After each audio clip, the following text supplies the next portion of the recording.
Hi, I'm a 19-year-old of African background from the western suburbs of Melbourne. Why were there hundreds of police officers surrounding the towers of North Melbourne and Flemington? Was it really necessary to have such a flood of police? Why were there more police than public health officers and cleaners? It made the residents feel more intimidated rather than safe. Why were other areas not receiving the same attention from police as North Melbourne and Flemington were? Why did it seem like authorities were targeting these areas instead of helping them out? Thank you. Sarah Henderson.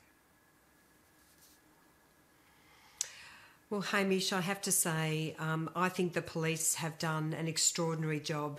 They have an incredibly difficult job, and of course the Commonwealth is providing more than 1,000 ADF personnel to support the efforts in a whole lot of different ways. And I can understand the concern, particularly with the public housing towers, but the public health concern was that this was going to lead to a very, very substantial number of cases. It is very tough, but I was really impressed by what Fresh said, actually.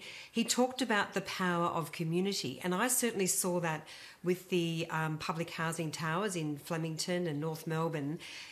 Despite the fact that there were real issues accessing food and getting the care, and there were real difficulties, there's no doubt about that.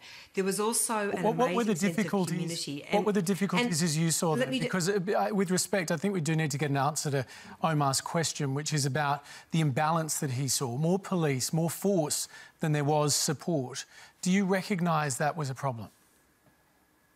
Well, I'm talking about the difficulties that Adam saw firsthand in terms of some residents not being able to access food quickly or care that they needed. And obviously public health officials and the police and the Department of Health and Human Services had to work very, very quickly. But just let me go back to the point that I was just wanting to finish on, Hamish. And I've seen an incredible response in Colac. There's been the Colac Abattoir that's had a number of positive cases. And in our region, in the Geelong and Colac region, we now have 28 active cases today. So we are concerned about what is happening in regional Victoria. But again, we are seeing a great community response. But police have got to do their job. They have been incredible. And while it may feel that people were being targeted, let's not forget that there are many thousands of people living in those towers, and they did need a great deal of support and also vigilance to make sure that community transmission did not continue any more than it has. I mean, we have a very, very serious situation in Victoria. Let's not forget that we were effectively at 0 community transmission cases at the beginning of June. That has now run out of control, as I mentioned before, not just with the hotel quarantine issue, but also with the issues with contact tracing. But we've done it before, Hamish, and we can do it again. And as I say, led by the Prime Minister and the National Cabinet, working shoulder to shoulder with the Victorian Government, we will get back there and we will be able to reduce these cases, hopefully back to almost 0. Fresh. Yeah, I can totally appreciate, it's not easy for police and frontline workers at this particular point in time. Definitely felt it was unnecessary for that many police to be sent to the towers. And just following my social media feed, a lot of, artists, musicians were across a lot of this. Melbourne's hip-hop scene was definitely across a lot of this and volunteering in this space as well. And, there were reports coming back about, just how challenging it was to get support to people in the towers from the volunteers and the amazing community support. There was reports of, people having confrontations with police and the government-appointed workers over there, and just a complete mismanagement of that situation. And it was really distressing. I mean, what I saw from the feeds that I was seeing from people who were directly there is really distressing to see.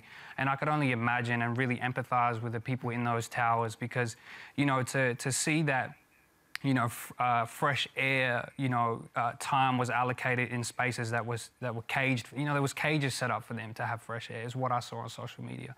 And I think that point, sorry, That point about that sense from the question about why was it presumed that we'd do the wrong thing was certainly the sense that I got from speaking to a lot of the public housing residents. It's like, okay, pretty much everyone that I spoke to who lives in those North Melbourne and Flemington flats says, yeah, we get the rationale. We understand that we're in a health fight, that this isn't a political thing, that we're in a fight to ensure that everyone stays safe. But they came in, they locked the doors, and they locked the doors without having food and medicines on the other side. And that wonderful community support and the organisations that stepped up, like myself and Ellen Sandel, the state MP, we were working till 10, 11 o'clock at night because that food was getting stopped at the doors by government officials saying, no, you're not allowed to get it in. And there was just, I think, a lack of planning. There was no pandemic plan for public housing, and there was no sense of using, as had been referred to before, the enormous resources of all of the people who were inside who wanted to help do the right thing, who had these amazing networks. And it was just this sense of, well, we're not going to allow you to ferry food from the front doors up to people in the flats, for example. And I think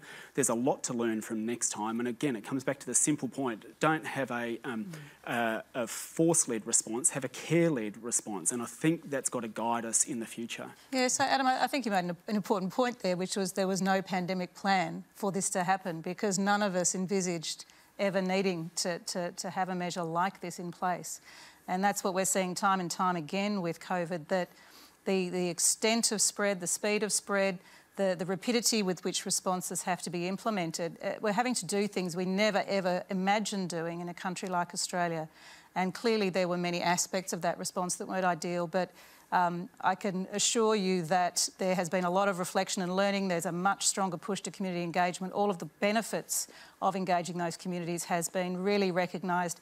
And, you know, one of the good things about our federated system is I sit on the national committees, and all of the state and territory chief health officers learn and reflect from each other because they want to be better prepared. They want to know how to do these things they've never had to do before if this should be a problem in their state and territory. Maybe we could build more public housing coming out of all this, so there's a bit less overcrowding, and you know, we clean those areas more commonly. We don't treat people who live in public housing like second-class citizens. We're going to need a plan to get out of the economic slump that we're in, find a way of getting people into work. And I think rather than giving out granite benchtop grants, it would be much better to put money, public money, into building more public housing so that we minimise overcrowding and minimise the risk of having to do this again in the future. But I do think the future of this is all about the confidence of people in their homes and on the streets, and part of that will be a sense that government knows what it's doing in terms of this kind of planning in future.